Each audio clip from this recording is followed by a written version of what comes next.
আজকে আমাদের গ্রামে জলসা ছিল, তো আমি সন্ধ্যেবেলা গিয়ে দেখি যে সব অনেক দোকান বসেছে, এইখানে অনেক খাবারের দোকানও বসেছে। তো এখানে দেখি যে একটা দাদা জিলিপি ভাজছে সুন্দর করে।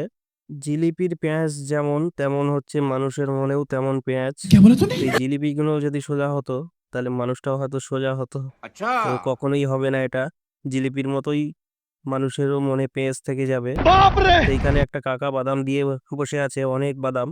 আর লাইনে অনেক দোকান বসে আছে, আইসক্রিমের দোকান, ভুট্টার দোকান, এইখানে আলু পাপড়ি, এইখানে পাঁপড়ের দোকান, এখানেও একটা পাঁপড়ের দোকান।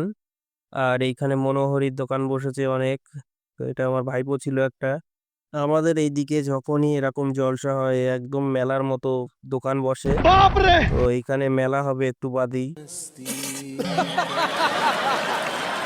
ভিডিওটা কে কোথা থেকে দেখছো, তোমাদের এইদিকে তোমাদের ওইদিকে এমন দোকান পাশারি বসে কিনা কমেন্টে জানাবেন। আর আমাদের স্টেজটা কেমন সাজিয়েছে দেখুন।